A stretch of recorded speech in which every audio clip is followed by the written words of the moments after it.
Hello friends, welcome to CGPSC Vyapam hub channel. आज हम छत्तीसगढ़ के रचनाकार में पार्ट 2 देखेंगे। पार्ट 1 का वीडियो मैंने डाल चुका था, अब ये पार्ट 2 है जिसमें पार्ट 1 में बचे रचनाकारों से रिलेटेड ये वीडियो है।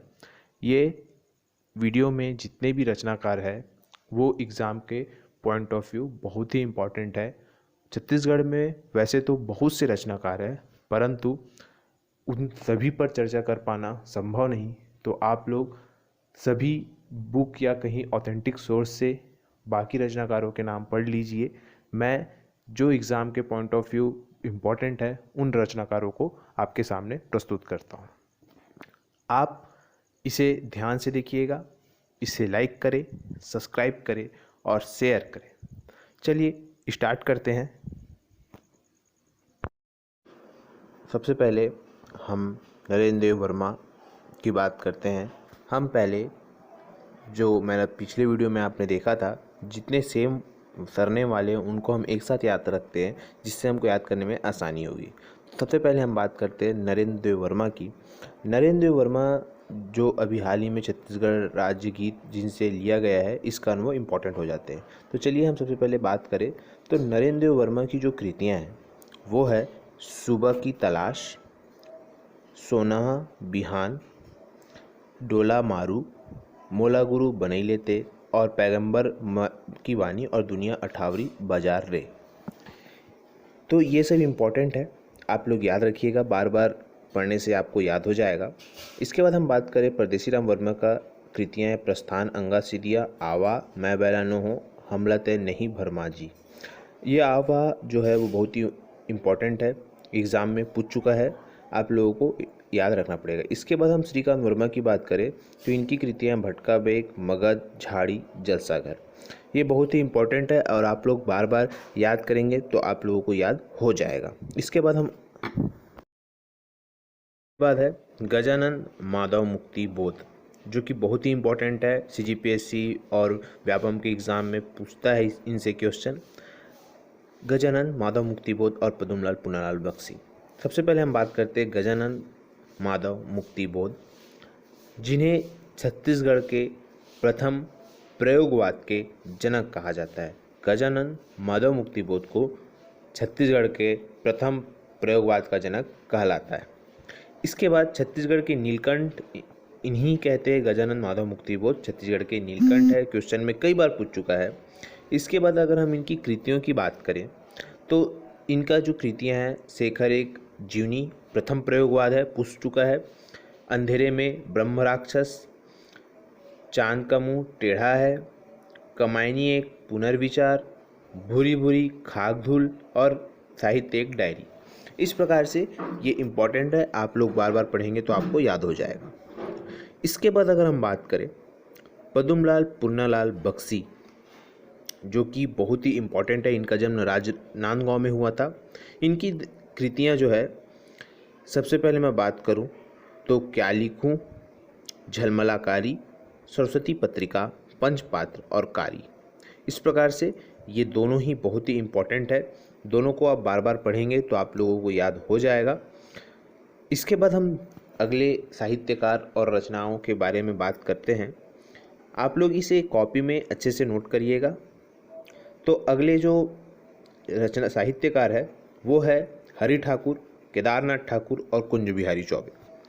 हरि ठाकुर की मैं बात करूं तो ये जितने भी ठाकुर सरनेम है वो एक है। इनकी कृतियां देखिए, हरि ठाकुर की सुरता के चंदन, छत्तीसगढ़ गीत और कविता, छत्तीसगढ़ के रत्न, जय छत्तीसगढ़, लोहे के नगर। इस प्रकार से ये इम्पोर्टेंट है। फिर केदारनाथ ठाकुर की बात करें तो इनकी कृतियाँ बस्तर भूषण और बस्तर का खूनी इतिहास। इसके बाद कुंज बिहारी चौबे की बात करूं तो बियासी के नांगर इनकी इम्पॉर्टेंट कृतियां हैं। इसके बाद अगला साहित्यकार है विनय कुमार पाठक जी और विमल पाठक जी, दोनों ही इम्पॉर्टेंट है। विनय कुमार पाठक, मैं इनकी बात करूं तो ये जो है छत्तीसगढ़ के प्रथम समीक्षात्मक रचनाकार है। ये क्वेश्चन कई बार पूछ चुका है कि छत्तीसगढ़ के प्रथम समीक्षात्मक रचनाकार कौन है, तो विनय कुमार पाठक जी है। इसके बाद अगर इनकी कृतियों के बारे में मैं बात करूं तो सबसे फेमस कृतियां हैं धान का कटोरा, छत्तीसगढ़ साहित्य और साहित्यकार। ये बहुत ही इम्पोर्टेंट है क्योंकि इसमें क्वेश्चन पूछ चुका है। इसके बाद इनका महत्वपूर्ण है छत्तीसगढ़ लोक कला, जो कि एक कहानी है। इसके बाद मैं बात करूं विमल पाठक की, तो विमल पाठक जो है इनके द्वारा जो कृतियां हैं वो है गवई के गीत। बहुत ही इम्पोर्टेंट है, गवई के गीत पूछ चुका है, तो आप लोग दोनों ही याद रखिएगा, विनय कुमार पाठक और विमल पाठक। इसके बाद खूबचंद बघेल, के.आर. भूषण, नारायण लाल परमार। खूबचंद बघेल और के.आर. भूषण को एक साथ लेने का मेरा सबसे महत्वपूर्ण कारण ये है कि इनकी जो कृतियां हैं, सबसे पहले मैं कृतियों की बात करूं तो करम छड़ा देखिए, और यहाँ पे है फुटहा करम।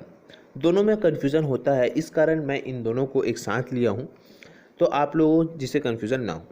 चलिए हम खूबचंद बघेल की कृतियों के बारे में बात करते हैं कि उनके द्वारा बहुत सी कृतियां हैं, परंतु एग्ज़ाम के पॉइंट ऑफ व्यू जो इम्पोर्टेंट है, जो पूछ चुका है एग्ज़ाम में, वो देखिए करम चटा, ऊंच नीच, लेड़गा सुजान, बेटुआ बिहान और जनरल सिंह। इस प्रकार से ये इम्पोर्टेंट है, आप लोग याद रखिएगा। इसके बाद हम के.आर. भूषण की कृतियों के बारे में बात करूं, फुटहा करम, रानी ब्राह्मण की दुर्दशा, आंसू में फिरे अचरा, कुल के मर्जाद, और ये है। इसके बाद के.आर. भूषण के बारे में ये है कि ये छत्तीसगढ़ के के.आर. भूषण जी छत्तीसगढ़ के प्रथम निबंधकार है। याद रखिएगा, छत्तीसगढ़ के प्रथम निबंधकार कौन है? के.आर. भूषण जी। इसके बाद मैं बात करूं नारायण लाल परमार की, इनके द्वारा कृतियां सूरज नहीं मरे, कांवर भर धूप और मतवार। ये इम्पॉर्टेंट है, पूछता है।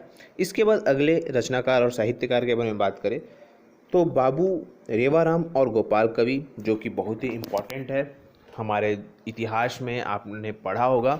सबसे पहले हम बात करें बाबू रेवाराम की, तो बाबू रेवाराम की जो बहुत सी कृतियाँ हैं, परंतु जो एग्ज़ाम के पॉइंट ऑफ व्यू इम्पॉर्टेंट है, हम उस पर चर्चा करते हैं।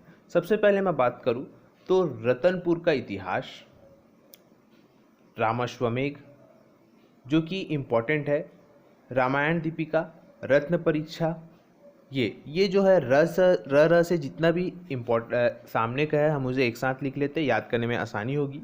इसके बाद मैं बात करूं तो दोहावली, विक्रम विलास, गंगा लहरी और ब्राह्मण स्रोत, ये जो है ये बाबू रेवाराम की इम्पॉर्टेंट कृतियाँ हैं। इसके बाद मैं बात करूं गोपाल कवि, जो कि बहुत ही इम्पोर्टेंट कवि, छत्तीसगढ़ के वाल्मीकि कहे जाते हैं गोपाल कवि। इनके द्वारा जो कृतियाँ हैं खूब तमाशा, जैमिनी, अश्वमेघ, सुदामा चरित, भक्त चिंतामणि, राम प्रताप। इस प्रकार से ये इम्पॉर्टेंट है, आप लोग याद रखिएगा, दोनों ही बहुत इम्पॉर्टेंट है, पूछता है, कई बार पूछ चुका है, तो याद रखिएगा। इसके बाद हम बात करें जगन्नाथ प्रसाद भानु, जो कि एक इम्पॉर्टेंट रचना साहित्यकार है। ये जो है इनके द्वारा जो कृतियां हैं ये बहुत ही महत्वपूर्ण है। काल विज्ञान नामक एक इनकी द्वारा जो कृतियां है, ये छत्तीसगढ़ के प्रथम छंदशास्त्री कहे जाते हैं। आप लोग इम्पॉर्टेंट नोट करिएगा इसको, क्योंकि ये एग्ज़ाम में कई बार पूछ चुका है। तो जगन्नाथ प्रसाद भानु प्रथम छत्तीसगढ़ के प्रथम छंदशास्त्री हैं, तो आप लोग याद रखिएगा, बाबू रेवाराम, गोपाल कवि, जगन्नाथ प्रसाद भानु। इसके बाद हम अगले साहित्यकार के बारे में चर्चा करते हैं, तो जो कि बहुत सारे साहित्यकार हैं, तो इसमें जो इम्पोर्टेंट है मैं उसको बता रहा हूँ, आप लोग बुक से पढ़ लीजिएगा, ये एग्ज़ाम में पूछ चुका है, तो इस पर हम बात करते हैं। सबसे पहले अगर मैं बात करूँ तो संजीव बख्शी जी है, जो कि बहुत ही इनसे इम्पॉर्टेंट है, बहुत बार पूछ चुका है। संजीव बख्शी जी द्वारा जो कृतियाँ है वो है भूलन कांदा, जो कि बहुत ही इम्पॉर्टेंट है। इसके बाद मैं बात करूं मलिक राम त्रिवेदी, सेकंड जो हमारे साहित्यकार है वो है मलिक राम त्रिवेदी, जिनका जो कृतियां हैं वो है रामराज। देखिए इसको कैसे याद करेंगे, देखिए मलिक राम त्रिवेदी में उनके नाम में राम है और उनकी जो कृतियां हैं उसमें भी राम है, तो आप लोगों को याद होना चाहिए कि देखिए राम राम आया तो वो कौन होगा, मलिक राम त्रिवेदी। तो इस प्रकार से आप याद रख सकते हैं, ये मेरा ट्रिक है। आप लोगों को अच्छा लगा तो आप लोग भी इस ट्रिक को अपना सकते हैं। इसके बाद मैं बात करूँ टिकेंद्र टिकरिया। टिकेंद्र टिकरिया जी, इनके द्वारा जो कृतियाँ हैं वो है साहूकार से छुटकारा, बहुत ही इम्पोर्टेंट है। इसके बाद मैं बात करूं राजेंद्र तिवारी। राजेंद्र तिवारी जी जो है वो लिखे हैं, इनके द्वारा जो कृतियां हैं भुइया के पाकिस चुंदी, ये बहुत ही इम्पोर्टेंट है। भुइया के पाकिस चुंदी, आप लोग भी इसे याद रखिएगा। इसके बाद है बैरिस्टर छेदीलाल। बैरिस्टर छेदीलाल जो है हॉलैंड की स्वतंत्रता इतिहास, इनके द्वारा जो कृतियां हैं वो लिखे हैं, बहुत ही फेमस है, आप लोग याद रखिएगा। इसके बाद है माधव लाल सप्रे, स्वदेशी आंदोलन और बायकॉट लिखा है। उसके बाद हम बात करें पंडित रविशंकर शुक्ल, आयरलैंड का इतिहास। देखिए इसमें बहुत कन्फ्यूज़न होता है कि हॉलैंड की स्वतंत्रता इतिहास और आयरलैंड का इतिहास। तो देखिए हॉलैंड का इतिहास बैरिस्टर छेदीलाल ने लिखा है और आयरलैंड का इतिहास पंडित रविशंकर शुक्ल ने लिखा है। इसके बाद मैं बात करूं अंतिम नंद किशोर तिवारी, जो कि परेमा लिखा है, जो कि पूछता है क्वेश्चन में क्या है परेमा, एक एकांकी है। तो इतना ही। यहाँ तक वीडियो देखने के लिए धन्यवाद। आशा करता हूँ वीडियो आपको अच्छा लगा हो। इसे लाइक करें, शेयर करें और सब्सक्राइब करें। अब हम मिलते हैं नेक्स्ट वीडियो में।